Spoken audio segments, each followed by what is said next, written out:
Praise God. Good morning sa Panginoon. Good morning sa inyong lahat mga kapatid.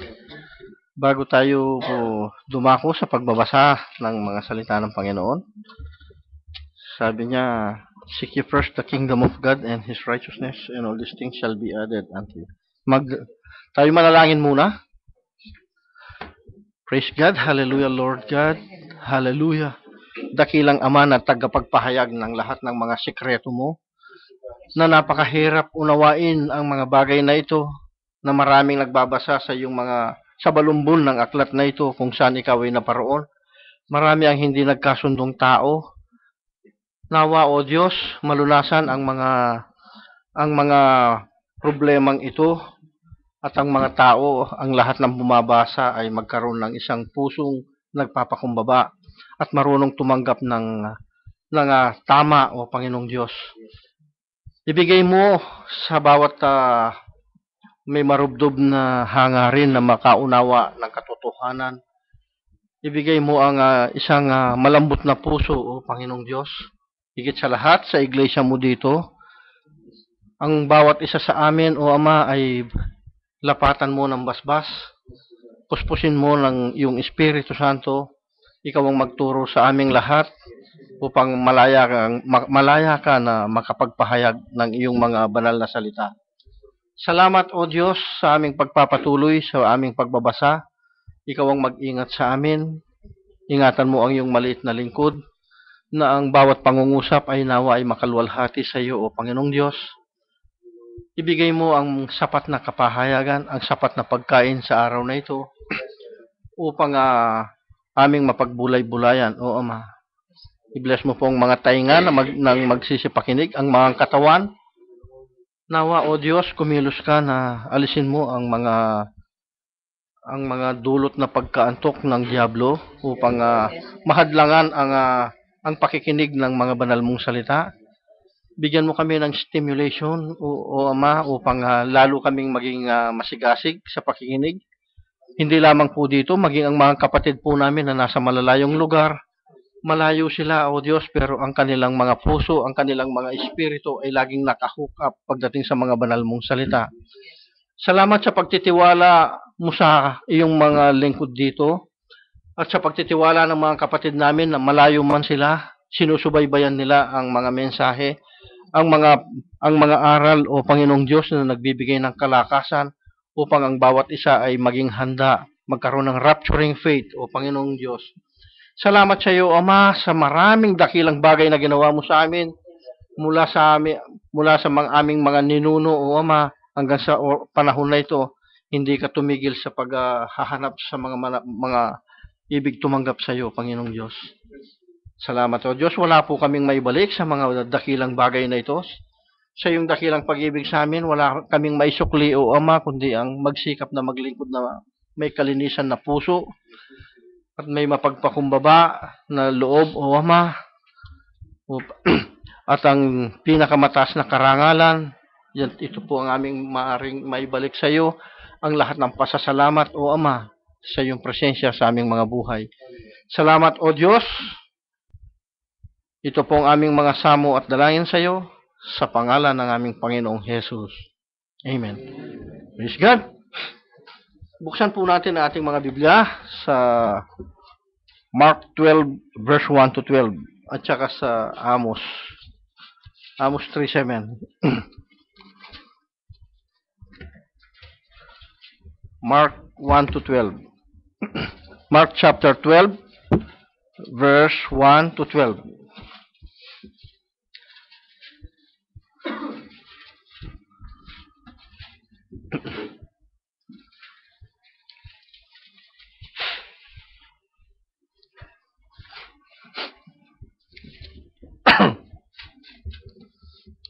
Ang sabi ng Mark, nung isulat ni San Marcos, ang aklat na ito, ang sabi niya, at nagpasimulang pinagsalitaan niya sila sa mga talinghaga. So yung nagsasalita ng talinghaga, parable, ay si Jesus. No? Pinagsasalitaan niya ng mga talinghaga. Nagtanim ang isang tao ng isang ubasan. Sabi niya. at binakuran ng mga buhay na punong kahoy.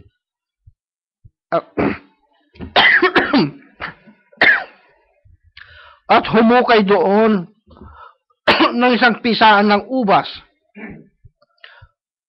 at nagtayo ng isang bantayan at ipinagkatiwala yaon sa mga magsasaka at napasa ibang lupain. So, ipinagkatiwala pa niya ito pagkatapos niyang gawin. Ano? So, verse 2 ang sabi, at sa kapanahunan ay nagsugo siya ng isang alipin sa mga magsasaka upang tanggapin niya sa mga magsasaka ang mga bunga ng ubasan. So, meron siyang ine-expect dun sa mga magsasaka na pinagbigyan niya. At hinawakan nila siya at hinampas siya at siya'y pinauwing walang dala. So, yung alipin na sinugo, hinampas, no? Hinawakan at pinauwi siyang walang dala. Sa verse 4, at siya'y muling nagsugo sa kanila ng ibang alipin at ito'y kanilang sinugatan sa ulo at dinuwahagi. Sa verse 5, at nagsugo siya ng iba at ito'y kanilang pinatay. At ang iba pang marami na hinampas ang iba at ang iba'y pinatay. Mahirap yung ginagawa nila, no? Sa verse 6, meron pa siyang isa. So, isa pa. Isang sinisintang anak na lalaki, ito'y sinugo niyang kahuli-hulihan sa kanila, na sinasabi, igagalang nila ang aking anak. Sa verse 7, datapot ang mga magsasakang iyaon ay nagagsang usapan, ito ang tagapagmana, hali kayo, atin siyang patayin at magiging atin ang mana. Ganun sila kasasama, no, mga kapatid. Sa verse 8, at siya'y kanilang hinawakan at siya'y pinatay at itinaboy sa labas ng ubasan. Ano nga kaya ang gagawin ng Panginoon ng ubasan? Siya'y paroroon at pupuksain ang mga magsasaka at ibibigay ang ubasan sa mga iba. Hindi man lamang baga nabasa ninyo ang kasulatang ito? Sabi ni Jesus Christ sa mga Pariseo at sa mga eskriba. Ano? Ang batong itinakwil na nagtatayo ng gusali ang siya ring ginawang pangulo sa panulok. No? No? Tapos sabi niya, ito'y mula sa Panginoon at ito'y kagilagilalas sa harap ng ating mga mata. Sa verse 12, at pinagsikapan nilang hulihin siya at sila'y natakot sa karamihan sapagkat kanilang napaghahalata na kanyang sinalita ang talinhaga laban sa kanila. At siya'y iniwan nila at nagsialis. So yung talinhaga na sinasabi niya ay napaghalata nila. Marunong silang makahalata, ano? Marunong nang makahalata, hindi marunong tumanggap. No? So anong gagawin ngayon? Ano ba itong mga talinhaga? Napakaraming mga talinhaga, napakaraming mga misteryo ng Diyos. No? So ang sabi ng Biblia, Amos 3:7, madalas nating mabasa ito, no? Ang sabi niya, sa Amos 3:7,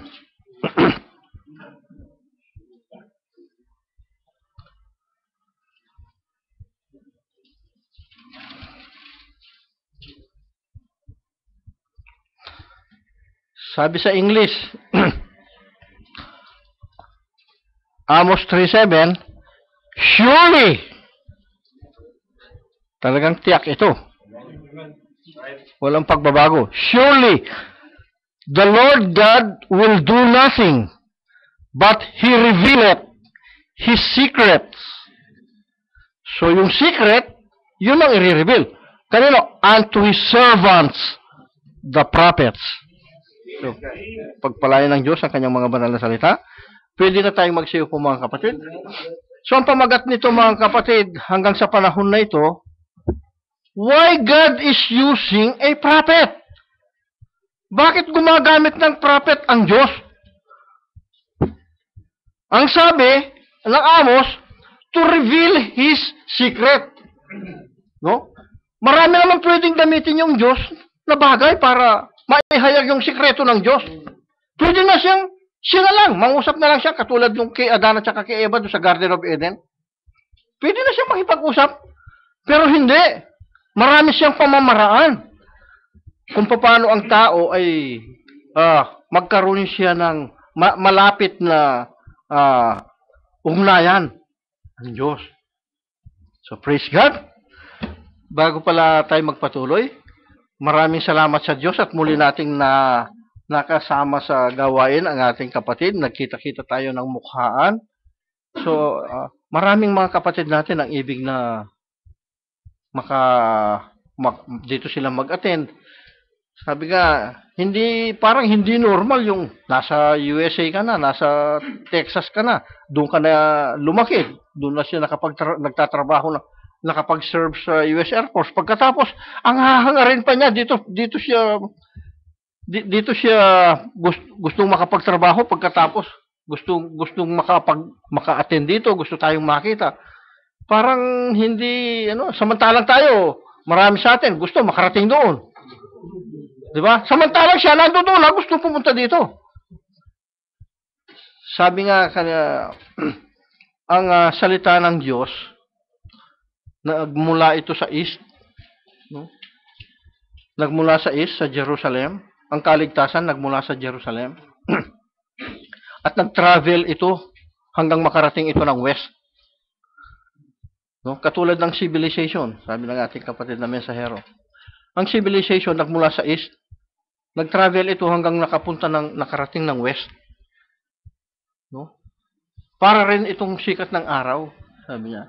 Sumisikat yung araw sa East, lumulubog sa West, maabot hanggang sa West.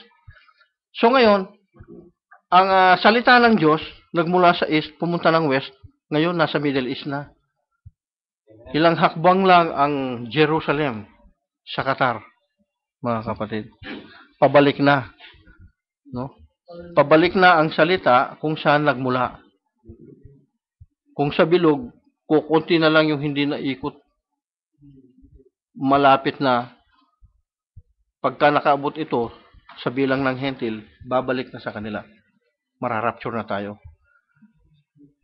So, marami ang mga nanunuya.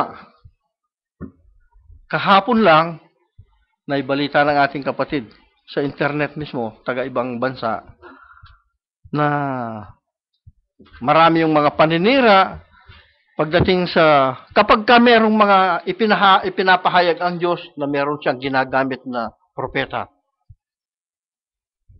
Hindi maiiwasan ang mga bagay na ito sapagkat ang Panginoong Hesus, siya mismo ay dumating at hindi dun sa kagustuhan nila na siya ay makita. Kasi ang gusto, iba eh. Eh, pagdating, naasahan nila mataas, sa mababa dumating. Hindi pareho. So ngayon, ang Diyos na ito, bakit ginagawa niya ang mga bagay na ito? Isang katiyakan lamang ang ibig ng Diyos. Isang-isa ang nandoon sa Diyos. Mahal niya ang tao. Kaya nga, kabisado, for God so loved the world. Totoo naman. Minahal niya ang sanlibutan, ang buong mundo. Bakit hindi niya minahal ito? Sa Genesis pa lang, sabi niya, lahat ng ginawa niya, mabuti lahat. Gusto niya lahat. Natuwa siya nung makita niya ito. Kaya nung makita niya mabuti lahat ang kanyang ginawa, nagpahinga siya, minamasdan niya ang kanyang creation, perfect ang kanyang creation. Maging doon sa langit, ganoon. Hanggang sa merong isa na tinatawag na Lucifer, no? Na siyang naging devil and Satan, yung naging adversary ng Diyos. Pumasok sa puso niya. Pumasok sa kanya yung pagmamataas na gusto niyang higitan yung nag-create sa kanya. Marami ang hindi makapaniwala hanggang sa panahon na ito na merong nakikita si Lucifer na isang anyo doon ng Diyos. Marami ang hindi makapaniwala dahil ang bagay na ito ay mukhang hindi totoo. It looks like a paradox, but it is true. It looks wrong, but it's true. No? Kasi tingnan ninyo, paano niya kaiinggitan ang Diyos nang wala naman siyang nakikita? Diba? Gusto niyang lampasan. Bakit? Nakikita niya yung pagkilos ng Diyos. Kaya meron siyang gustong lampasan sa mga bagay na yon. Meron siyang nakikita. So yung nasa langit ay bumaba, at yung bumaba, yun din ang umakyat. Mga kapatid. At doon nakatakip ang Diyos. Doon nakatago yung Diyos. At ito ngayon ay nakikipag-usap siya kay Adan at saka kay Eva. Walang sagabal, no? Anong sabi sa Genesis? Sila ay lumalakad sa kulimlim ng araw. Kasamang lumalakad. Kung kasamang lumalakad, meron silang nakikita. Meron kang kasamang lumalakad na wala kang nakikita, matatakot ka. Tingnan ninyo nung lumakad lang si Jesus Christ madaling araw, before yung dawn, no? Lumakad siya sa tubig at nakita ng mga alagad. Akala nila multo. Tingnan niyo yung iniisip kagad ng tao. No? Nung kina Adan, hindi nila inisip na multo. Alam nila, ang Diyos ang kausap nila. Nakikipag-fellowship ang Diyos sa kanila. So there is a fellowship between man and God. But they lost this fellowship. No? Nawala ito. At ang mga tao, nagkaroon sila ng mga takot sa Diyos. Nung magkasala, tanggapin ni Eva ang mali. No? Sabi nga, kaya si Eva ang pinili ng Diablo. Kasi she is a byproduct eh. Mahina talaga. Ano ba yung byproduct, sabi? Doon siya na-create, doon kumuha ang Diyos na i-create niya uli. So si Adan ay created na ng Diyos. He is already a living soul. No? Kaya lang, nung nakitang malungkot, kumuha siya doon sa created na ng tadyang. At yung tadyang na ito, ginawang Eva. Ginawang babae. Hindi pa Eva noon, babae. No? So doon sa nalalang na, doon siya kumuha ng kinreate niya na babae. Yan. Kaya byproduct ang babae. Kaya yung weakest point ay yung babae. Kaya sa Biblia, kung mauunawaan ng maraming manggagawa na hindi pinayagan ng Biblia ang babae na mamuno, kung maintindihan lang ito, magsasabit, nasa tamang lugar ang mga magiging iglesia. Pero ang nagiging katwiran, iba. The word of God naman yung sinasabi niya eh. Kahit pastora siya, walang mali sa word of God. Tandaan natin, ang vessel lagi ang mali. Yung tagadala lagi ang mali, hindi yung word, no? So walang gagawin ng Diyos kung hindi i-reveal ang kanyang mga sikreto sa atin. Bakit na siya magsisimula na mag-reveal? Dahil ang mga ito ay inilihim na niya mula nung magkasala ang tao. Tingnan natin, gaano kahabang panahon nung iwanan ng Diyos si Adan at saka si Eva. From the time na yun, hanggang doon kay Noah, mga kapatid, dumilim ng dumilim ang mga paniniwala ng mga tao sa Diyos. Sumama ang mga tao. Hindi na sila nakakatawag sa Diyos. Wala silang direct communication sa Diyos. Hindi sila pinakikinggan ng Diyos. So sa magiging fellowship ng Diyos sa kanila, mula doon sa kay Adan at saka doon kay Noah, putol, wala. Yung lahat ng ibig na gawin ng Diyos para sa tao, sa time na yon, na nawala, naging sikreto. Naging sikreto. Di ba? Kaya ang Diyos, anong sinimulan niya? Nagsimula siya na sugo ng kanyang mga lingkod. Subalit ang kanyang mga lingkod, kung papansinin natin, anong sabi? Pinapatay sila. Sinasaktan sila. Tumigil ba ang ganitong mga gawa? Hindi. Kung hindi ka man nila masaktan sa physical, tandaan natin, kahit sa internet, masasaktan ka. Di ba? Ang sabi ng Biblia, lahat ng ito, sabi niya, who pierced the Lord Jesus Christ, sabi niya, yung word, mananagot silang lahat, sabi sa Revelation. No? Paano nilang sinasaksak ang Panginoong Hesus na muli? Sa pamamagitan ng kanilang mga pangangatwiran, sa pamamagitan ng pagbablaspheme sa kanyang mga sinabi. So ngayon, sinubon niya, dahil mahal na mahal ng Diyos ang tao, mahal na mahal tayo ng Diyos. May kondisyon siya. For God so loved the world that He gave His only begotten Son, the prophet of all prophets. Son of Man, ministry. Kaya nga, kay Jesus Christ, marami hindi nakakaunawa. Ba't tinawag siya na Son of Man, Son of God, Son of David? Ba't tinatawag si Jesus Christ ng ganito? Marami ang denominations, maraming pananampalataya. Hindi man lamang alam kung bakit tinatawag na ganito ang Panginoong Hesus.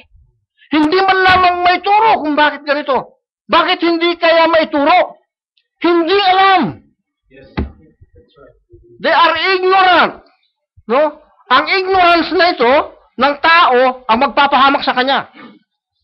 No, kapag ka narinig ang mga bagay na ito, nag-iisip sila, ano naman ito? So dumating ang Panginoon Jesus. Ang sabi ng Mark chapter 12, ang talinhagang ito ay nakapatungkol sa kanya at sa mga propeta, sa mga alipin niya na isinugo niya at ang mga alagad niya. Pansinin ninyo kung anong pinagagagawa. Nung kumontra si Elijah kay Ahab, anong gustong gawin ni Jezebel? Patayin si Elijah. Nung kinontra ni John the Baptist, sinumbatan ni John the Baptist si Herodes at saka si Herodias. Kinuha kasi ni Herodes yung asawa ng kapatid niya. Asawa ni Philip, si Herodias. Hindi nararapat na kunin mo ang asawa ng iyong kapatid. Sabi. Nagalit si Herodias, nagalit si Herodes. Nung nagsayaw si Salome, kahit kalahati ng aking kaharian, sabi niya, ibibigay ko sa iyo. John the Baptist is more than a prophet, ang sabi ng Biblia. Anong bulong ngayon ni Herodias kay Salome? Hilingin mo ang ulo ni Juan Bautista sa ibabaw ng isang plato. Dahil sinabi na ni Herodes, wala na, hindi na siya makatanggi. So anong ginawa kay John? Pinugutan siya ng ulo. Tingnan niyo kung gaano kasasakit. Hindi lamang si John. Maging ang Panginoong Hesus, bagamat ito ay layunin ng Diyos, maging ang Panginoong Hesus, nung isugo na ang sinisintang bugtong na anak, anong ginawa sa kanya? Pinatay din siya. Ipinako siya sa krus. Bakit nila pinapatay? Bakit nagsusugo lang ganito ang Diyos? Dahil lang sa pagmamahal ng Diyos sa atin. At hindi nila nakilala ang pagmamahal ng Diyos na ito na ibig iligtas sa iyong tao. So sa kanilang mga pangangatwiran, sa kanilang mga pagkaalipin, sa mga maling katuruan, sa mga kredo at dogma ng tao, ito ang nagpapahamak sa kanya. Hindi na nila matanggap ngayon. Maging sa Hebrew, sinabi ng Hebrew, sa pagdating ng ating Panginoong Hesus, ang sabi niya, God, sabi niya, who at sundry times and in divers manners spake in time past unto the fathers by the prophets. Sa iba't ibang nakaraan na panahon, sabi niya, Yung Diyos, sabi yan, nakikipag-usap siya sa iba't ibang paraan sa pamamagitan ng kanyang mga lingkod na mga propeta. See? Ganito ang pag-ibig ng Diyos para sa atin. Ganito ibig makipag-ugnayan ang Diyos sa atin. So praise God. Pero merong isang maliit. Sabi niya, there is a little flock. Sabi niya, bagamat maliit yung flock na ito, sabi niya, fear not. Sabi niya, little flock. Huwag kayong matakot, sabi niya. Yung Diyos na nakikipag-usap sa mga propeta, makikipag-usap siya sa inyo, makikipag-deal siya sa inyo. Amen. So praise God. Yeah. So God, in sundry times, pag sundry times, way back, malayong panahon. See? Mula sa mga, wala pa si Jesus Christ, nakikipag-usap na siya. So, mahabang panahon na ibig makipag-usap ng Diyos sa tao. That's how God gave His message through His prophets. They are His spokesmen. Sila ang kaniyang tagapagsalita. Kaya ang sabi niya sa Exodus, sabi niya sa Exodus chapter, natakot lang kasi sila no? Yung mga tao, kung hindi lang sila natakot, nagpatuloy siya ng nakikipag-usap yung Diyos. And all the people, sabi niya, Exodus chapter 20 verse 18, and all the people saw the thunderings and the lightnings. Natatakot kasi yung mga tao pag makipag-usap yung Diyos.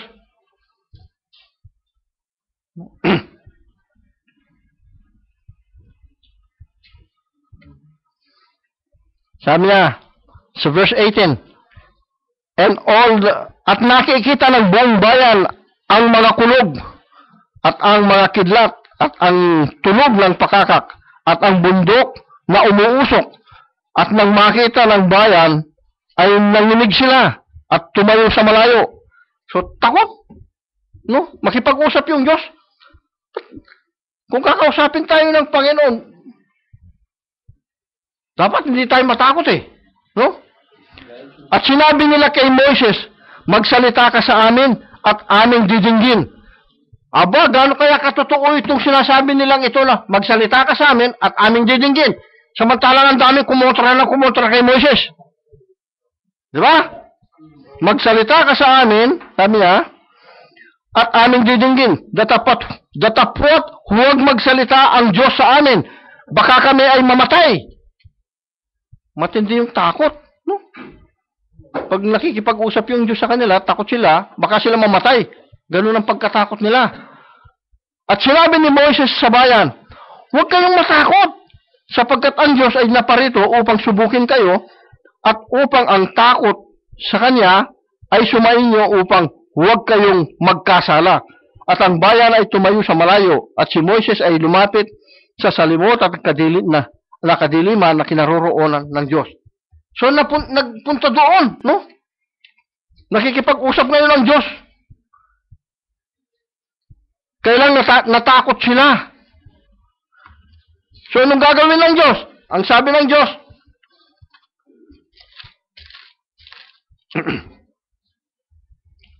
ang sabi ng Diyos sa Deuteronomy, ang sabi niya, palilitawin sa iyo ng Panginoon mong Diyos ang isang propeta sa gitna mo, sa iyong mga kapatid na gaya ko, sa kanya kayo makikinig. Ito ngayon ang gagawin ng Diyos. Magpapalitaw siya ng propeta, sabi niya, palilitawin sa iyo ng Panginoon mong Diyos ang isang propeta sa gitna mo, sa iyong mga kapatid na gaya ko, sa kanya kayo makikinig. Ayon sa lahat ng iyong ninasa sa Panginoon mong Diyos sa Horeb, sa araw ng kapulungan na sinasabi, huwag mong iparinig uli sa akin ang tinig ng Panginoon kong Diyos ni ipakita pa sa akin itong dakilang apoy upang huwag akong mamatay. Takot na takot. At sinabi ng Panginoon sa akin, mabuti ang kanilang pagkasabi ng kanilang salitain. Sabi ng Panginoon, aking palilitawin sa kanila ang isang propeta sa gitna ng kanilang mga kapatid.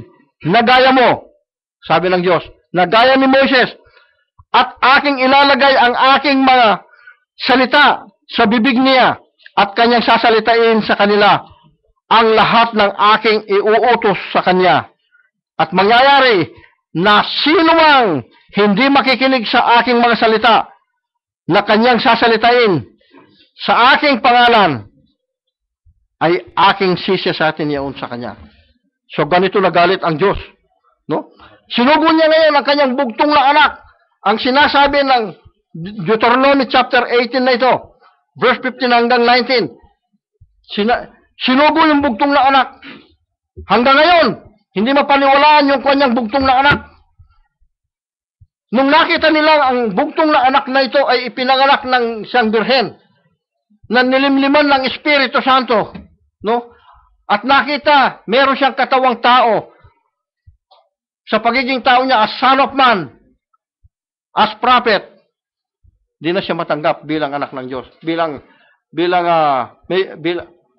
Na may siya ay may pagka-Diyos. Gaano kanipis ang pagkakamali ng unawa ng isang tao na napapahamak? Gaano kanipis na napahamak si Eva? Gaano kaliit ang pagkakapahamak ni Eva? So ngayon, sa mga malalaking bagay, kung tayo ay mga born again, kahit na nasa lugar ka na Trinitarian at hindi ka sakop ng Catholic, maliwanag na maliwanag, hindi ka maniniwala sa rebulto. Kasi sabi mo, born again ka. Laganap na ito. Pero pag sinabi mo na, walang God the Father, walang God the Son, walang God the Holy Spirit, pagdating doon sa mga Trinitarian, hindi kayo magkakasundo. Pag nagtagpo kayo ng iglesia, sabihin mo na, ang Panginoong Hesus ay hindi lang siya basta tao. Siya ay anak ng Diyos.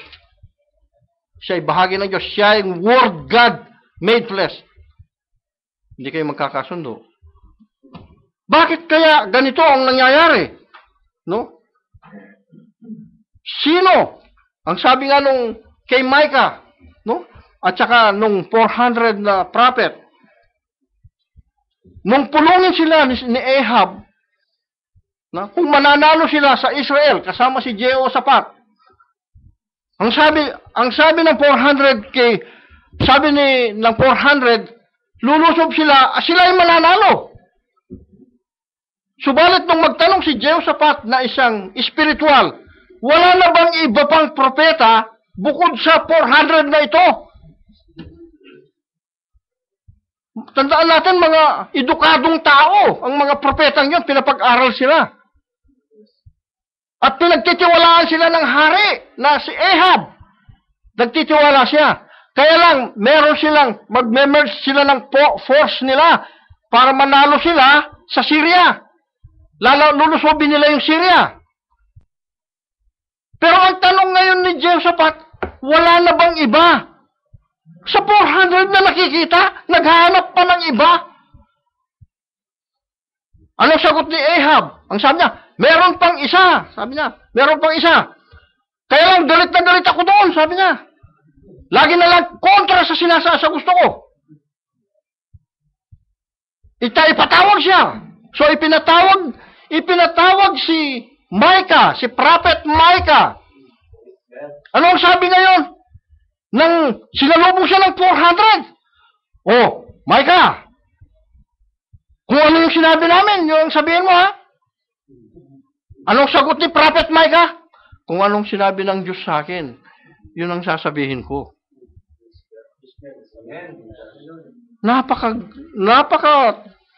Napakatamang espiritu ang nandoon sa kanya. Anong sabi niyo nga? Sinong mandadaya pa? Sabi ng lying spirit, ako ang bababa. Sinampal. Biro niyo mga kapatid, Ano yung bumaba? Lying spirit. Sinungaling na espiritu. So kung merong Holy Spirit, merong sinungaling na espiritu. At yung mga espiritong ito, hindi namatay ito. Hindi pa na-annihilate ang mga ito. Kung gumagamit ngayon ang Diyos ng propeta niya upang mangusap sa salita ng Diyos, upang ipahayag ang kanyang mga sikreto, tandaan natin, secret. Secret. Kapag secret, pag sinabi ko yung secret ko sa iyo, tiwalang-tiwala ako sa iyo. Pag hindi ko masabi-sabi yung secret ko sa iyo, hindi ko maipahayag yung secret ko sa iyo, hindi lubos ang tiwala ko. Pagka nakita ninyo, nagre-reveal, nagpapahayag ng sikreto ang Diyos sa inyo, pagka nagre-reveal, nagpapaunawa, nagtitiwala ang Diyos sa iyo. No? So, anong ginawa ngayon? Kay Micah, sabi ni Micah, pag lumusob sila, mamamatay si Ahab. Pag hindi nangyari ito, sabi niya, hindi nakipag-usap yung Diyos sa akin.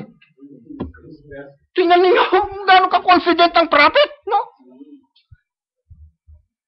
Ano ba yung gusto ng Diyos? No? Pwede naman yung Diyos na yung magsalita eh. Pero gumagamit siya ng tao, propeta, ang Diyos para mangusap, para siyang makipag-usap. No? Bakit ganito ang ginawa ng Diyos? Sabi nga, pagka nag-raise ng power, si Satan, magre-raise din ng power na mas mataas ang Diyos. Kaya hindi mananalo si Satan. No? Ang Diablo, sa simula pa, gumagamit na rin siya ng mga unang-unang pinandayang ginamit, serpente. Pinoses niya yung serpent. Ginamit yung serpent ngayon para ipandaya kay Eva. Hindi pa makagamit ng tao yung serpente noon, mga kapatid. Hindi pa siya makagamit ng tao. Wala pa eh. Si Adan pa lang at saka si Eva eh. Wala pang tao. No? So, ang ginamit niya ngayon, yung mukhang tao na nakatayo, na nakikipag-usap kay Eva at saka kay Adan. Wala pa siya magamit na tao eh. So, gumamit na siya. Ginamit niya yung serpente para mandaya kay Eva. Diba? Nadaya si Eva. So ngayon, sa mga pagkakasalang ito, ang Diyos, kung gumagamit siya ng tao, tinatawag na propeta, para siyang gamitin niyang mga tagapagsalita niya. Bakit? Ang Diablo kasi gumagamit din siya ng tao. Na tagapagsalita ng Diablo, yung tao. No? Hindi yung tao, yung spiritong nando doon sa tao. Tagapagsalita ngayon ng Diablo, ng spiritong yun, yung tao. So, anong ginagawa ng Diyos? Tawin yung ginagamit niya. Kaya lang, mas mataas ang kapahayagan ng taong propeta na ginagamit ng Diyos kaysa doon sa ginagamit ng Diablo. No? Ipakikita ngayon ng tao na ginagamit ng Diablo, ipakikita niya yung lahat ng mga magagandang bagay. At kung mananampalataya ka, hindi ka na mahihirapan. Pero pag yung propeta ng Diyos ang dumating, mukhang mahirap unawain. Mukhang hindi totoo. Dumating yung propeta ng Diyos na si Noah na hindi nga ka panipaniwalang uulan. O sino naman nagsusunod sa kanya kung di ka panipaniwala? Sino yung ginagamit niyang kumukontra? Mga tao. Mga tao. Kinontra na kinontra. Ilan yung naligtas? 8. So mga kapatid,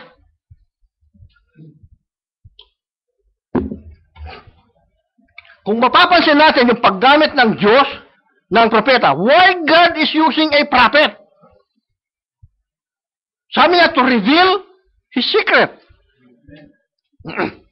So So ano mga secret ng Diyos? But in the days of the voice of the seventh angel, when he shall begin to sound, the mystery of this one God. Yung one God na ito, lahat ng misteryo niya nandito. Amen. Lahat ng talinhaga na nandito. Lahat ng mga nandito. Iisa lang, ang Diyos eh. Sa kanya lahat ng misteryong ito. Sinong magpapaliwanag ng pagkakasala ni Eva? Basta ka na lang mangaral na hindi masanas yung kinain ni Eva. O magtatalo kayo ng religion. O, pag sinabi mo na, ba't nabuntis si Eva nung kinain niya? Pag sinabi ngayon na dahil doon sa pagkikipagtalik sa serpente, saan mo nakuha yan? Saan mo nakasulat yan? Lagot ka sa legalista. Hahanapan ka niya ng nakasulat. Legalista eh. No, kung hindi nakasulat, wala ka.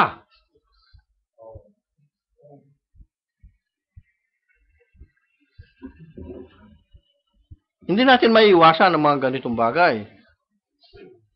Pero there is always a judgment day, mga kapatid. Pagdating ng judgment day, no? Doon makikita kung sino talaga ang sa Diyos. Kung sino ang dadalhin sa eternity at sa langit ng Diyos. No? Tandaan natin, there is only one soul na isang tao. Pag nagkamali yung tao, sabi nga, wrong understanding lang. Pag hindi ka na tumanggap ng narinig mo yung totoo, kapahamakan na yan. Ganun naman nangyari kay Eva eh. Di ba? So God sent prophets. He sent Elijah. He sent Jeremiah. He sent Isaiah. At marami pa ang mga propeta ang sinugo niya. Akalain mo, si Jeremiah, isinugo na yung Israel, sabi niya, mawawasak. Lulusobin ni Haring Nebuchadnezzar. Dumating yung isang propeta na sabi niya, hindi. Mas pinaniwalaan nila ngayon yung false prophet. Mas pinaniwalaan nila, hindi nila pinaniwalaan si Jeremiah, ikinulong pa. Inalis pa yung yoke ni Jeremiah. Ngayon, nalaman ngayon yung prophesying ito ni Nabucodonosor. Si Nabucodonosor naniwala. Tingnan ninyo yung hentil, naniwala yung hentil. Nilusob niya. Bakit? Nanalo. Na-scattered ngayon yung Israel. Nagkalat-kalat yung Israel sa buong mundo. Kaya nga may nakaabot dun sa India eh. Alam niyo yung mga astronomers na yon, yung mga bumabasa ng bituin? Galing sila, mga Hudyo yun. Tumakas sila kasi noon. Nakaabot sila sa India. Kaya alam nila na, yung first Bible, it was written in the sky. Pagka nagtapat yung tatlong bituin, sabi niya, at nagbigay ng liwanag yung tala at naka-point ito sa Jerusalem, ipinanganak na ang Mesaya, ang manunubos. Tingnan niyo mga kapatid kung paano nila naunawaan. No? Ang Bibliang binabasa, paano kung maulap? Pero itinaon ng Diyos na hindi maulap. Hindi umuulan. Nakita nila, pagtingala nila, nakita nila, naghanda na sila. Ipinanganak na yung Mesaya. 2 years ang travel nila. Walang train nun. Walang 747 nun. Walang Airbus nun. No? Wala pang mga jet noon. Kamelyo ang kanilang yung mga sinasakyan. 2 years. Kaya hindi na baby yung wala na doon sa manger. No? Tingnan niyo yung mga simpleng pagkakamali. Hanggang ngayon nandoon sa sabsaban yung sa paniniwala na tuwing Pasko, sabi. Nandoon sa sabsaban. Wala na doon sa sabsaban. Tingnan niyo yung mga mali na itinuro. Pagkatapos magsabit ka ng medyas, magkakapera yung medyas. So, tingnan nyo kung paano tayo dinaya, no? Nakalaya tayo sa mga ganon, no? So ngayon, ibig tayong lubos na maging malaya ng Diyos, kaya nagpapadala siya ng kanyang propeta at ng kanyang pasanggang sa bugtong na anak niya. Pinatay yung bugtong na anak niya. Anong gagawin ng Diyos? Dahil mahal na mahal tayo, mahal na mahal pa rin tayo. Hanggang sa huli, sabi niya, magpapadala siya. Sinong ipinadala? Pag nakita ninyo yung nagpapaliwanag ng 7 selyo, nagpapaliwanag ng 7 iglesia, nagpapaliwanag ng serpent seed, yung original sin, sabi niya, na ako ang nakikipag-usap doon. Ako yung nagsasalita doon sa taong yon, sabi ng Diyos. Sino man ang hindi maniniwala sa taong yon, sabi niya, ako ang hindi pinaniniwalaan. Mapapahamak silang lahat pagdating ng araw. O sinong magpapaliwanag ng Godhead na mula doon sa langit? Sino ngayon? Tutukuyin nating tao. Sabihin nyo, kahit na yung apostol nilang Periol. That's right. Oo, mga kapatid. May apostol daw sila. Ang itinuro ng apostol nila, meron ng papa nung panahon ng mga apostol. Tingnan ninyo gaano kamali ang mga turo. Kung hindi mo alam, nga, meron na pala doon. Sasabihin mo yung gano'n.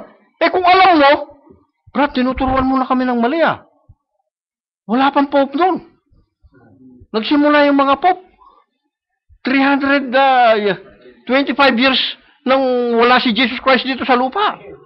Tapos yung panahon ng mga apostol, kasama-sama si Jesus, ibig sabihin may papa na noon. Tingnan niyo yung kasinungalingan ng tao, mga kapatid.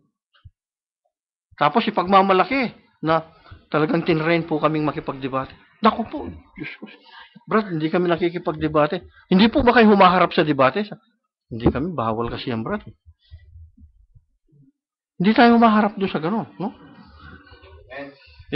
Kung gusto nilang magdebate, sila na lang muna. Pansinin natin, never in the history the church produced a prophet. Ang nagpo-produce ng prophet, Diyos. Kapag ka nag-produce ng prophet, ang church, false yan. False, tiyak sila false yan. Kasi hindi galing sa Diyos eh. Kapag galing sa Diyos, God will raise that prophet. Aalagaan niya ito. Sa tiyan pa lang, aalagaan na niya ito. Si Jeremiah, nasa tiyan pa lang. Inanyuan na ng Diyos na maging propeta. Alam na ng Diyos. No? Gagamitin niya ito. Bata pa lang ang ating kapatid na mensahero, huwag mong dudumihan ang iyong katawan. Huwag kang iinom, huwag kang maninigarilyo. Tingnan niyo mga kapatid yung audible voice na ito. Oh. Natatakot pa siya nung una. Pero nakikipag-usap ang Diyos. All the prophets raised by God, tingnan niyo kung paano. Kung paano galit na galit yung mga tao. All the prophets raised by God always condemn the ecclesiastical system of the world. Kinokondemn nila. No? Siyempre magagalit. Si Jesus Christ, nung dumating siya, the prophet of all prophets, as Son of Man, kinokondemn niya yung mga turo ng mga pariseo, ng mga eskriba. Para kayong mga libingan ng mga pinaputi. Sabi niya, mapuputi, malilinis sa labas, pero sa loob, mga bulok na buto. Sabi ng Panginoon, galit na galit sila sa kanya. Sinabi na niya, ako yung Lord of Sabbath. Nagpagaling siya ng Sabbath. Lalong nagalit. Kasi, ang turo nila, i-observe yung law, i-observe yung law. Master na master nila yung law. Pero hindi nila na master yung na dumating na yung Misaya. Nakaligtaan nila. So, ganun kahalaga na huwag nating makaligtaan. Pag meron tayong hindi naintindihan, magtanong kayo, pag-aralan natin. Pag hindi natin alam, merong Diyos na sumasagot.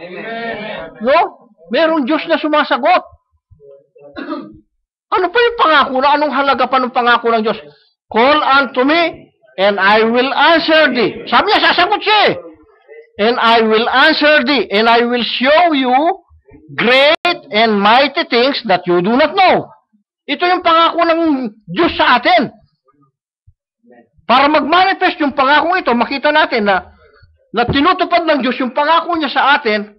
Pag meron tayong hindi alam, itanong natin sa Diyos. Huwag mong itanong kay Soriano. Itanong mo sa Diyos. No?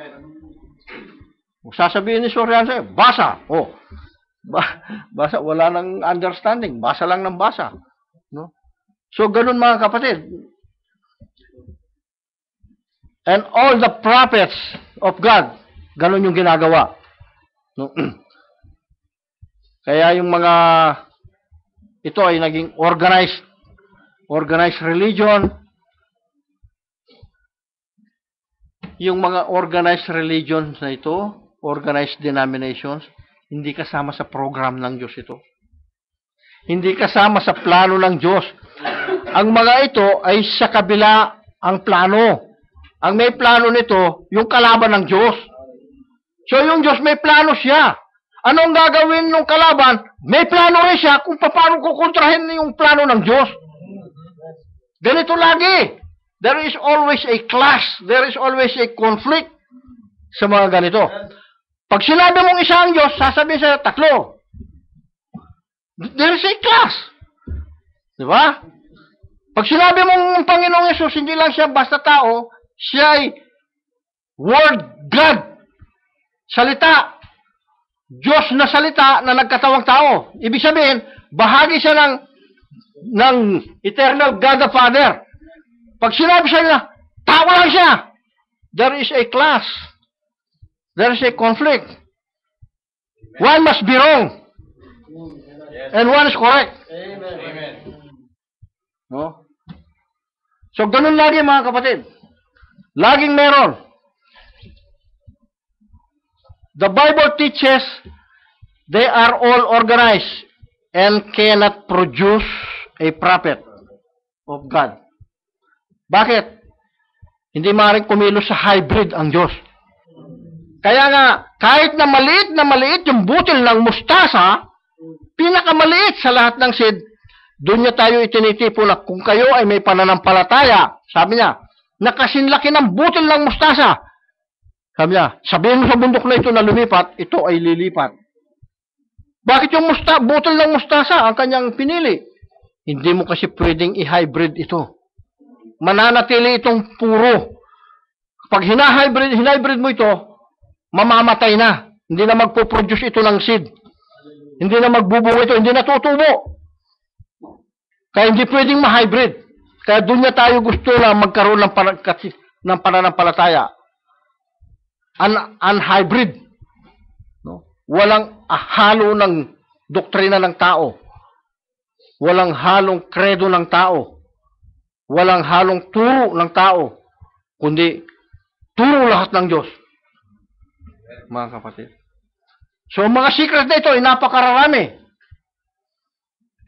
So, ang Diyos natin, no, hindi siya tumatawag ng mga tao na buo o isang organisasyon o isang relihiyon. Hindi ganoon ang pagtawag niya. Kaya, pansinin ninyo ang ating kalagayan. He called us individually. Hindi man tayo sabay-sabay na nagtagpo-tagpo ng minsanan. Hindi. Diba? Si Brother Philip, mababautismuhan na siya sa ang dating daan. Napunta rito. Si Brother Elmer, sa Methodist siya. At nung marinig niya ang mga salita ng Diyos, na purong salita niya, nakita niya ang katotohanan ng salita ng Diyos. Si Brother Julius na Protestant siya, no? Nakita niya yung salita ng Diyos. So, ang mga ito, no? Ginamit lang ng Diyos ang mga relihiyon na ito to preserve life, to preserve our faith, para meron tayong pananampalataya. Pero meron laging pag-angat, no? Laging may pagtaas ng kapahayagan at ng kaunawaan. At patuloy ang Diyos na kikilos sa atin sa mga ganitong bagay. At yung nakilala ng Diyos bago itinatag ang sanlibutan. Yung pinili ng Diyos bago niya ginawa ang sanlibutan na ito. Yan lamang ang magsisilapit at magsisitanggap, mga kapatid. Bakit? Sa foreknowledge kasi ng Diyos, alam niya kung sino yung tatanggap, alam niya kung sino yung magre-reject. Alam na ng Diyos ito. Pansinin natin, laging mas matapang ang mali kaysa sa tama. Kasi binibigyan tayong mapagpakumbabang puso ng Diyos na bayaan mo sila. Kaya sabi niya, let both grow together till the harvest. Sabi niya. Pabayaan ninyo silang lumaki. Pabayaan niyo silang tumubo. Sabi niya. Pero yung yung panirang damo, ang sabi niya, malakas siyang tumubo. Gusto nga ng mga alagad, putulin na eh. Kaya lang, wag, sabi niya. Baka pati yung trigo, yung binhi ay mabunot. Bayaan niyo silang lumaki. Pagdating ng harvesting time, magsusugo ako ng mga anghel, sabi niya, na puputulin sila at itatapon sila sa susunugin. Sabi. Tandaan natin, not anyone who calls me Lord, Lord, sabi ng Panginoon. Hindi lahat ng tumatawag sa akin ng Panginoon, Panginoon ay papasok sa kaharian ng langit, kundi ang gumaganap ng kalooban ng aking Ama na nasa langit. God is perfect and God is requiring perfection. God is holy and God is requiring holiness, mga kapatid. Walang mabalasik na puso, walang mabalasik na sa atin. Wag nating ipakita yung katapangan sa atin. Ang ipakita natin kung paano tayo lalago, paano tayo magkakaroon ng pag-ibig sa bawat isa. So God gave His only begotten Son, no? Anong sabi?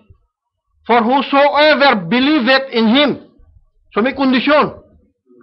Whosoever believeth in Him shall not perish, but have everlasting life. Pagdating doon sa believe, naniniwala naman kami sa Kanya eh. Siya naman ang aming itinataas eh. Paano itinataas? Tandaan natin, ang pangalan ng Diyos, yung pinakamakapangyarihang pangalan ng Diyos ay nandoon sa Kanyang anak. Paano itinataas ngayon? Naparito ako sa pangalan ng aking Ama at hindi ninyo ako tinanggap, sabi ni Jesus Christ sa panunumbat niya. At kung naparirito yung iba, sila ang inyong tinatanggap, sabi ni Jesus Christ. Bakit ganito ang panunumbat ni Jesus Christ? Sa halip na yung pangalan ng Panginoong Jesus ang itaas. Sabi nila, tinataas yung pangalan ni Jesus Christ. Pero, pag tinanong mo, born again ka pala, Brad? Oh, born again kami na ganito-ganito. Paano ka? Asan yung pangalan ni Jesus Christ na mataas? Asan yung pangalan na ibinigay sa silong ng langit sa sukat na ikaligtas ng isang tao?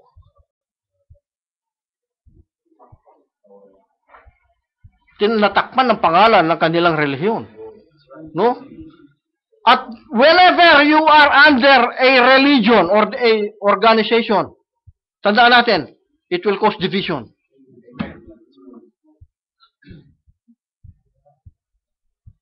Magiging organization yun. Jesus came for one specific purpose. That is to save those who are predestinated by God to eternal life. Yan lang ang pinaka-purpose ng pagbabalik ng Panginoong Jesus. Kaya, for whosoever believeth in Him. Sinasabi kong ako ang anak ng Diyos. Ayaw niyong paniwalaan. Alin ba ang ibinabato ninyo sa akin? Yung sa mga mabubuting gawa. Hindi dahil sa mabubuting gawa, kundi dahil, basahin niyo siya dyan, sabi niya, kung dahil tao ka, sa sinasabi mong anak ka ng Diyos.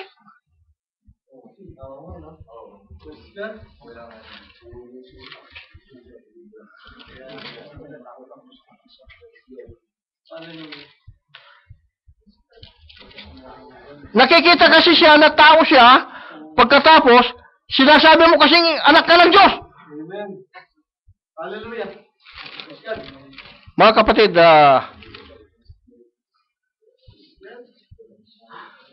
gusto ko sanang basahin sa iyo, no? Kasi yun ang sinabi niya eh. No?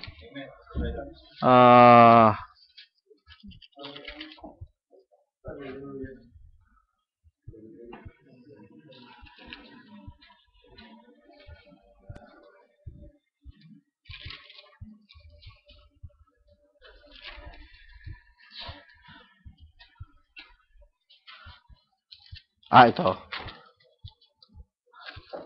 John chapter 10 verse 33. Sabi niya, sinagot siya ng mga Hudyo,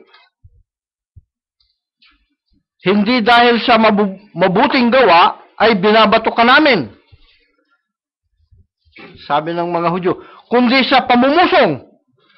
At sapagkat bagaman ikaw ay tao, ay nagpapakunwari kang Diyos. So, nung paningin nila kay Jesus, tao. Tao lang. Ang sabi nila, nagkukunwaring Diyos si Jesus. Sinong mag-aakusa sa atin dito na nagkukunwari si Jesus? Nakatulad ng mga pariseo na nag-aakusa sa kanya na nagkukunwari siya.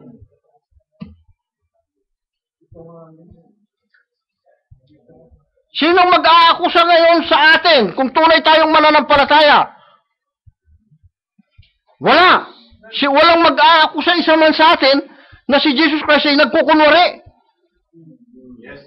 Right. Diba? Pero ang nag-aakusa sa kanya na bagamat ikaw ay tao, nagpapakunwari ka ng Diyos, sinong nag-aakusa? Mga pariseo, mga eskriba. Right. Sinong nag-aakusa hanggang ngayon?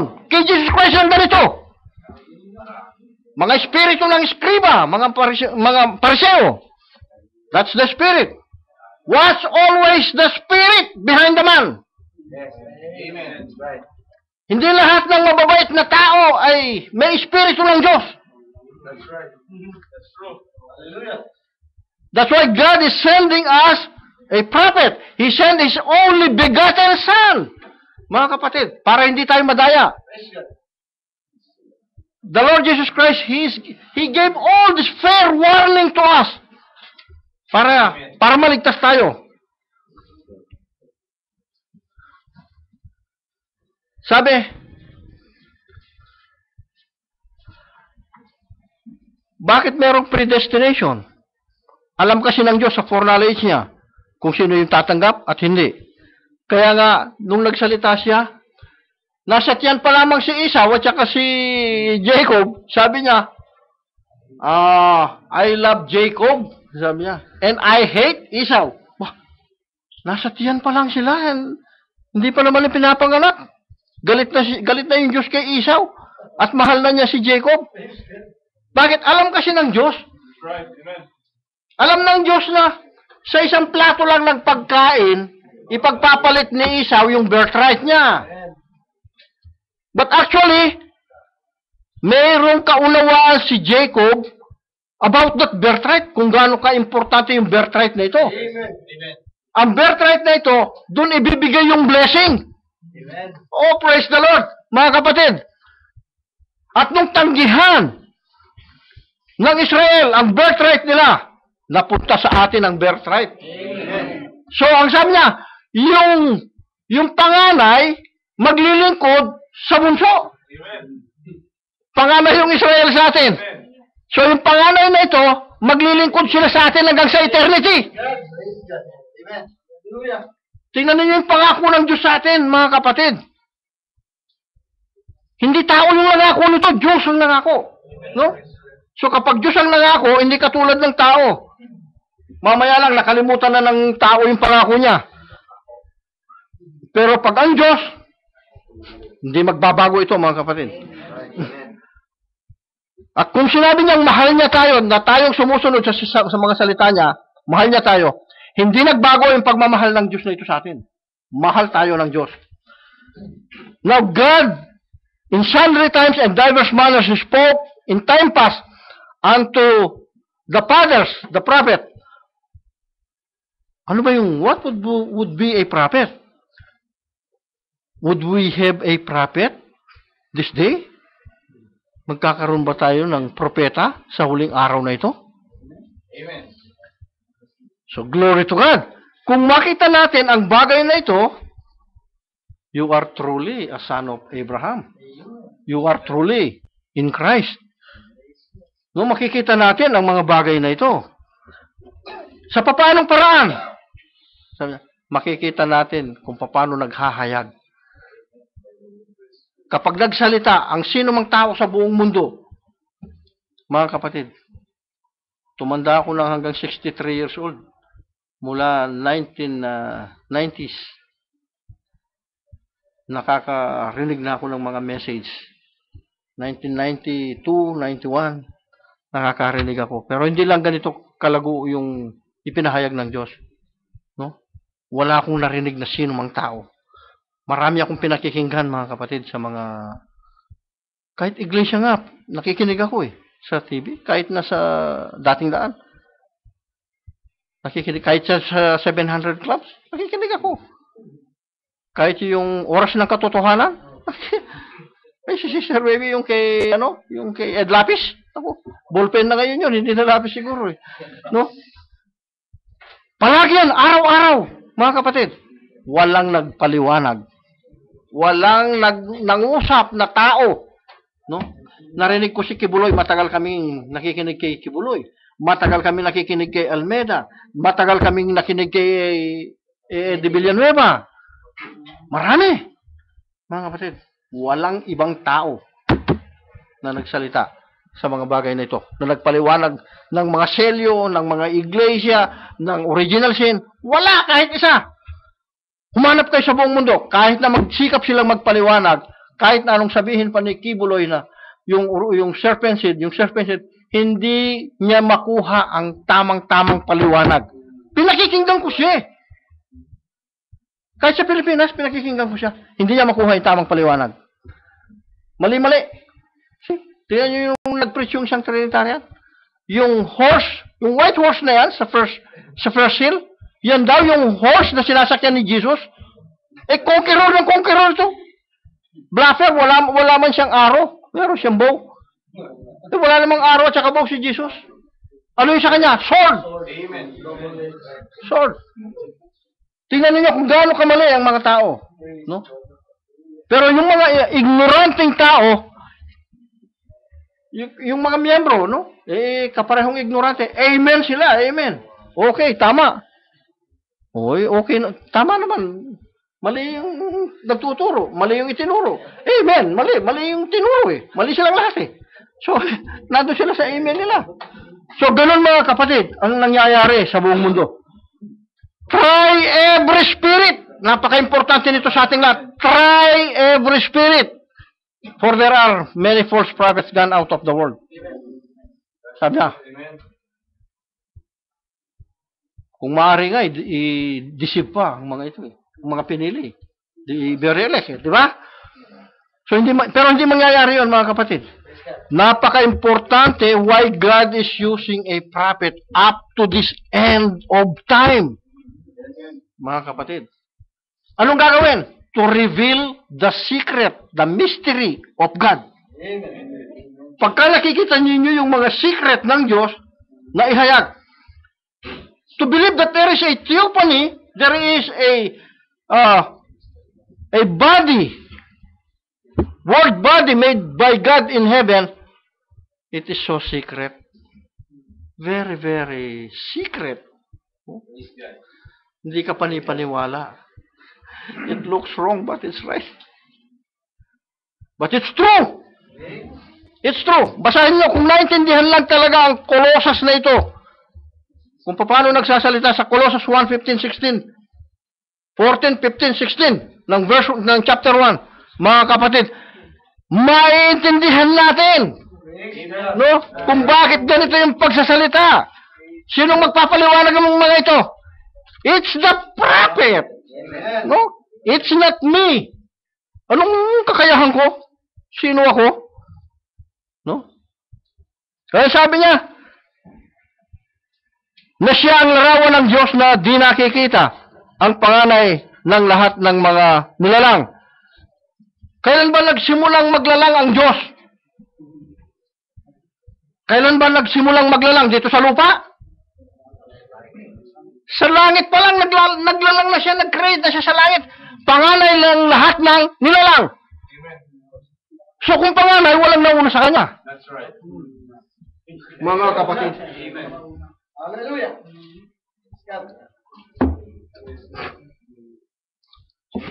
Simpleng-simple lang. Pero pag kinontra mo ito, walang revelation na papasok sa'yo. Walang kaunawaan na papasok sa'yo. Kailangan, line upon line, makuha mo yung top ng sinasabi niya. Marami yung naniwala, maging tayo. Pero iniaangat ng Diyos yung ating pananampalataya, ang ating kaunawaan. Marami yung nagsasabi na, nung nagkikreate yung Diyos sa langit, ang kasama niya na niyang nagkikreate, yung katawang laman ng Panginoong Hesus, which is wrong. No? Which is wrong. Sabi ng 1 Corinthians 15, verse 49, ay hindi pwede yung may dugo sa langit. Flesh and blood cannot inherit the kingdom of heaven. So walang blood doon. Walang flesh na ganito doon. Na ganitong laman ng tao, wala. Hindi pwede doon sa langit. So ngayon, sino yung kasamang nag-create? Word body. Kaya sabi ng Psalm chapter 33 verse 6, by the word of the Lord were the heavens were created. So word body. Theophany.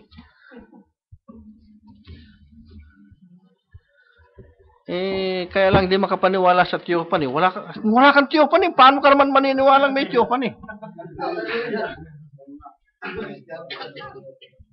Wala ka nga doon eh. Pipilitin mong maniwalang meron kang 1 milyon wala ka namang 1 milyon. Meron akong 1 million. Wala naman talaga.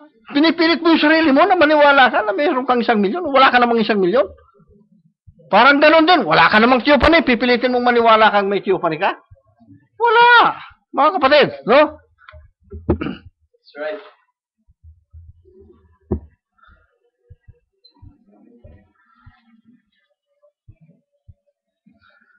Sabi ng ating kapatid, yung Old Testament ay anino ito ng New Testament. No? Meron siyang mga tinalakay pa na iba, no? Katulad dun sa Revelation chapter 12, isinasama niya kung paano inihahayag ng Diyos ang bagay na ito sa kanyang propeta. Meron mo, isinama niya yun sa what is Revelation chapter 12? Yung Revelation chapter 12, yung bibigyan lang natin ng hindi na pero pwede rin, mahaba lang nga ito. Pero kung interesado kayo, mamaya, pagkatapos ng pananghalian, interesado kayo, pwede nating pag-aralan. Kasi meron siyang binabanggit dito, no? Babanggitin ko lang yung iba, no? Nung isulat ang Revelation na ito, ay nasa Patmos si John. No? Ay si John, biro mo, pinakukuluan siya sa langis ng 24 hours, hindi siya mamatay. Ano kaya ang nandoon kay John? No? Biro mo, ibabad ka sa kumukulong langis, hindi ka namamatay. Parang yung tatlong si Mesak, si Shadrach, si Abednego. 7 beses na pinainit yung pugon. No? Tapos ipinasok sila doon kasi ayaw lang nila sumamba doon sa larawan. Ngayon, nung ipasok sila, 4 yung nakikita doon sa loob. Nakatulad ng anak ng tao. 4 sila. Sinong sumama sa kanila doon? Sinamahan sila ng Diyos. No? Yung nagpasok sa kanila sa pugon, patay. Namatay. No? Sila, kahit nangamoy lang, kahit na yung isang buhok, walang nasunog kahit isa. Anong kapangyarihan ang nando doon? So, kapag yung kapangyarihan na sumama doon sa kanila, ang sumasama ngayon sa atin, mga kapatid, sino pang lalaban sa atin? Sino kukontra sa atin? No? So, yun ang dapat na makarating sa atin. No? Sabi niya, and she had the sun at her head. Sun, S-U-N. Meron daw araw sa ulo. Bah, laki ng araw pagkatapos nasa ulo. And the moon under her feet. Yung buwan nasa ilalim ng paa. Malaking tao ito. No? Pero hair, sabi niya eh. Hindi mo pwedeng sabihin ngayon na lalaki ito. Kasi hair eh. Kapag hair, ito ay feminine. Babae. No? Nasaan yung sun? At her head, sabi niya. And the moon under her feet. And the woman was travailed with a child to be born. So, binanggitan niya ngayon na woman ito. Mga anak. At sa panganganak niya, ay mayroong dragon na nagbabantay. Na inaabangan niya, gusto niyang i-devour ito. And then there is a dragon stood to devour the child as soon as it was born. So, tingnan niyo mga symbols yung mga mga kapatid, ano? Yung dragon lang siguro dahil talagang may dragon noong unang panahon. Eh, yun ang unang pinoses ni Satan, yung dragon eh. Wala pang tao sa mundo. Wala pang tao. Meron ng mga creatures dito sa mundo. Diba? Mga dambuhalang creatures. May dragon. At yung dragon na ito, makapangyarihan. Malakas. Wala lang binanggit na kung bumubuga ito ng apoy. Pero may dragon. So ngayon, itong dragon na ito, na binabanggit ng Biblia, no? Ay siyang namuksa. Pinagpapatay yung mga hayop na naninirahan dito sa mundo, sa earth. Pag binasa natin yung gustong-gusto lang Diyos pag naghahandog sa Kanya, alam niyo yung taba ng hayop? Pag ito ay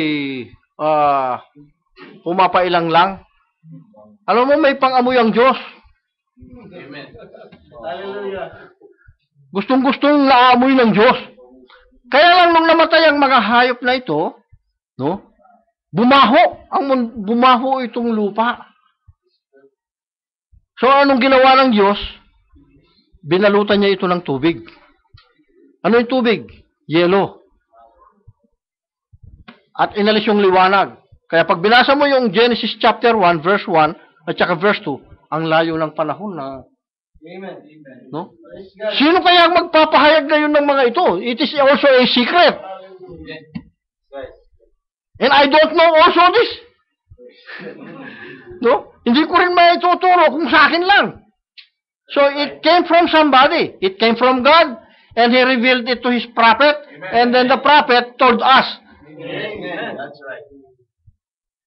Hindi original yung sa akin, mga kapatid. The original is God. Amen. And then, second hand to the prophet. We are third hand. No? Aminin na natin, wala tayo sa atin dito. Wala akong alam dito. Kung akong tatanungin ninyo, wala akong alam. Except na lang kung ipinapaunawa ng Diyos. Wala akong may pagmamalaki sa inyo na marunong ako. Kasi kung ipagmamalaki ko ito, wala naman akong alam talaga eh. Ipinakita lang, ipinaunawa lang ng Diyos. At glory to God, sa biyaya ng Diyos, nung naintindihan, pwedeng ituro kasi naintindihan mo. No? Eh kung hindi mo naman naintindihan, magsasalita ako sa inyo, mangangaral ako sa inyo nang hindi ko naintindihan. Bahala na kayo umintindi kasi hindi ko naintindihan yung pinangangaral ko. Ganun ba? Oh. Oh, sino magpapaliwanag sa inyo ng nakalimutan na panaginip? Ni Nebuchadnezzar. Walang makapagpapaliwanag maliban na ipakita uli ng Diyos. Diba? So ngayon, ipinakita ng Diyos sa prophet niya, itinuro ng prophet natin, ibalik mo yung pasasalamat ngayon sa Diyos. Kasi galing sa Diyos yan, mga kapatid. Walang taong marunong. Mayabang lang yung marunong. No? Wala tayong alam. Aminin na. Pag sinabi ng tao na kundi sa akin, hindi nyo naintindihan, wala kayong alam kung hindi sa akin, mayabang yan, mga kapatid. Huwag niyong paniwalaan yan. Sabi ng Biblia, yung nagsasabing ganyan, walang alam yan. Sabi ng Biblia, yung nagsasabing may alam, siya yung walang alam. Eh, hindi galing sa atin yan, ha? Hindi tayo ang nagsasalita ng ganung bagay, no? Saan ba yung sinabi ng Biblia? Yung nagsasabing marunong, siya yung walang alam, sabi ng Biblia, no? So hindi naman kasama 'yon. Napasama lang dito sa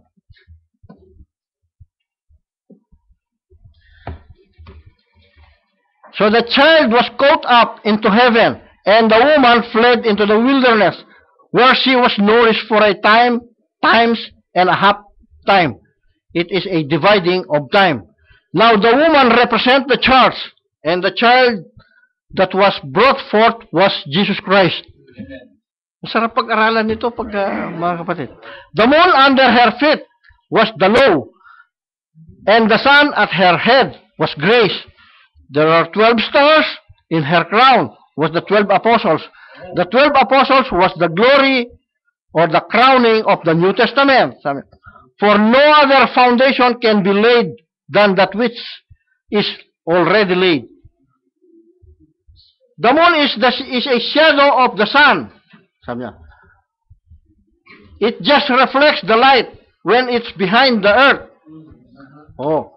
Kapag nagtatago yung araw, yung liwanag niya, inire-reflect niya sa moon. Kaya nagbibigay naman ng liwanag yung moon sa gabi.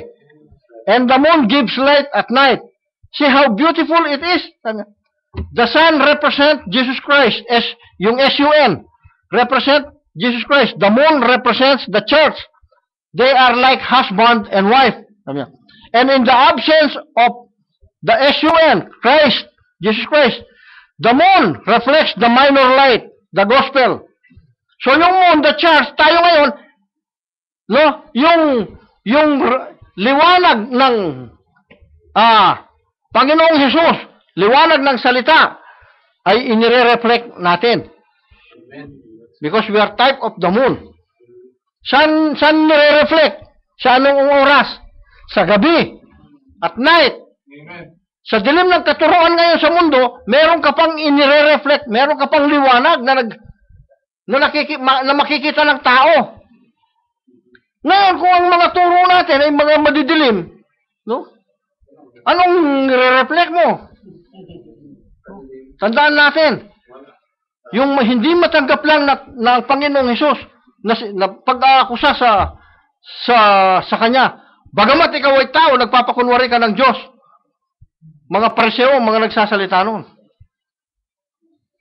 Pag tinanggap mo ganun-ganun lang si Jesus Christ, dilim ang iyong tinuturo. Dinadala mo sa dilim ang mga tao. Pananagutan ng isang tao yan. That's right. Katulad ng espiritu ng mga eskriba at ng mga Pariseo. Ano sinasabi niya? Tandaan natin, lahat ng inaakusa sa kanya galing sa law. That's right. Hindi sila lumabas sa salita. Galing lahat sa law. Kaya lang hindi nila nakilala yung dumating na Mesaya sa kanila. Kaya ganun ang akusasyon nila. Dumating siya sa katawan ng tao. Kaya yung akusasyon sa kanya, ganun. Mga kapatid, open your spiritual eyes widely. Bukas na bukas. Pati mga isip, puso at isip. Buksan. Praise God. So, hindi tayo dapat manatili sa mga batas sapagkat ang batas, aakusahan ka lang ng batas eh. No? Lagi kang ituturo ng batas na mali ka, may kasalanan ka. Ganun lang ang gagawin ninyo. Guilty ka, sabi ng batas. Oh. Pero kung walang batas, walang aakusa sa iyo. Wala. Saan walang batas? Kay Jesus. Oh. Amen. Doon sa anak ng Diyos. No? Part ng Diyos, part tayo. Kaya sabi niya, you are a small God. Amateur God. No, mga kapatid. So, ganun mga kapatid, ang itinuturo ng Biblia sa atin. Even at this time, God is using a prophet para maligtas ang tao. Amen. Anong gagawin? He'll break all the world. Terpon. Hindi na tayo mabubuhay dun sa puro healing lang yung paniniwalaan natin. No? Hindi lang doon. Hindi lang sa mga kakainin tayo mabubuhay, kundi hanggang sa eternal, yung salita ng Diyos. Anong gagawin? The full breaking of the world. Buong buo yan. Buong buo, makikita natin yung breaking ng world. Breaking, pag sinabing breaking, mahihimay ng mahihimay ito upang pagsubo sa atin, malambot itong ngunguyain. No? Pero pag hindi isinubo ito, hindi nginuya, walang papasok sa tiyan. No? Kung literal na pagkain yun. Pero pagka ito'y sinubo, hinimay na ng mensahero na magpapakain sa atin, at kinain mo, ito spiritual, papasok ito sa puso mo, maiintindihan mo, malalaman mo. Makikita mo yung plano ng Diyos sa iyo. Makikita natin yung liwanag ng salita ng Diyos, mga kapatid. So, praise God. Marami itong mga sinabi ang Diyos para makita natin ang lahat ng mga ito.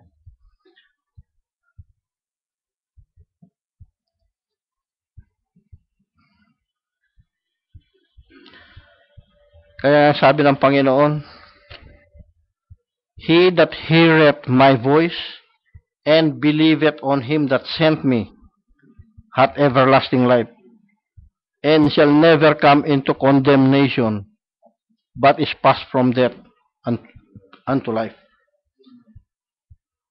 When that great trumpet will sound, then we will be made in His likeness. Mababody change kasi tayo. Babaguhin ang mga katawan natin ito. Yung mga nagkakasakit na katawan na ito, mababago na nang hindi nagkakasakit. Hindi na mo problema. Lalong hindi na mamatay. Babaguhin na niya ito. Yun ang magiging likeness natin sa Kanya, kay Jesus Christ. To be like Him. Magiging katulad tayo.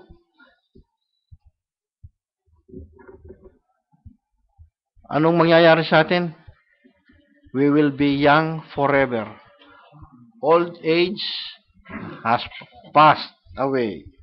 No more sickness, no more troubles, no more sorrow.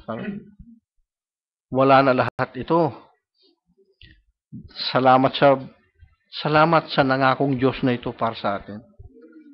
Believe on the prophet of God. Don't doubt. Huwag kayong magdududa, mga kapatid. When they doubted the prophet, no? Mga Old Testament prophet, kay Moses pa lang, sabi ni Miriam, bakit? Kay Moses lang ba makikipag-usap ang Diyos? Sa atin, hindi. Kapatid ni Moses yan. Pero anong ginawa ng Diyos kay Miriam?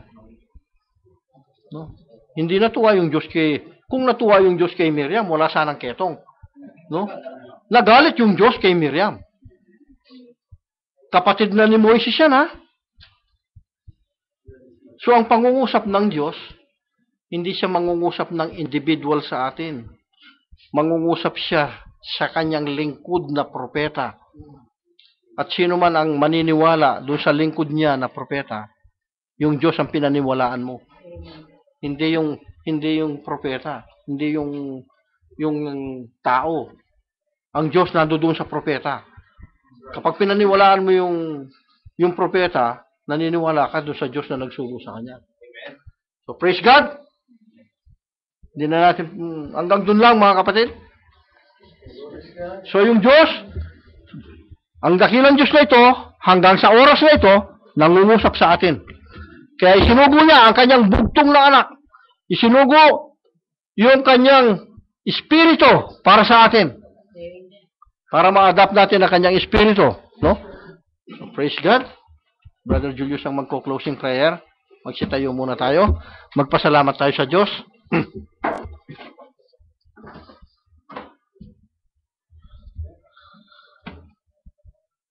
Praise God. Hallelujah, Lord God. Hallelujah. Dakilang Ama, maraming salamat sa mga banal mong salita na napagsalusaluhan namin. Nanawa bigay ito ng iba pang kapahayagan o stimulation o Ama sa aming pakikinig. Salamat sa mga kapatid namin na nagsipakinig sa iba't ibang dako ng mundo, sa mga magsisipakinig pa, at sa mga kapatid ko pong naririto, O Ama. Salamat po, O Diyos, sa patuloy na ipunin mo na po kaming lahat.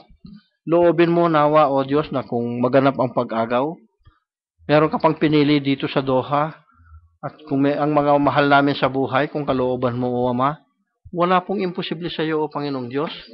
Silang lahat, nawa, hindi man namin makasama dito sa Doha, ay sama-sama kami, magkikita-kita kami sa Alapaap. Sabi mo, there will be a meeting in the air. At doon sa meeting in the air na ito, magkikita-kita kami doon, O Ama, sasama-sama kami, nasasalubong sa aming Panginoong Hesus. Salamat sa mga pangakong ito, O Panginoong Diyos, na babaguhin mo ang aming mga katawang panlupang ito, nang hindi nasisira, hindi nagkakasakit, hindi na mo problema, hindi namamatay. Kapangapangarap na pangako, O Ama, na nawa maganap sa amin ang mga bagay na ito. Ipagkalo mo sa amin ang lubos na takot upang sumunod sa mga pangako mo, sa mga banal mong salita, O Ama, upang hindi kami mapalayo sa iyong mga palatuntunan, O Panginoong Diyos. Salamat sa paggamit mo sa iyong maliit na lingkod. Bless mo po kami, O Panginoong Diyos, maging sa pagtatapos ng gawain, maging kung sino po ang ibig magsipagtanong, magsipag-sharing. Salamat, O Diyos. Ikaw po ang magbigay ng mga kapahayagan upang aming may pamuhay ang iyong mga banal na salita. Sa iyo po lahat ng papuri, karangalan, kaluwalhatian at kadakilaan, O Ama, ito ang aming mga samo at dalangin sa iyo sa pangalan ng aming Panginoong Jesus. Amen. God bless you, brothers and sisters.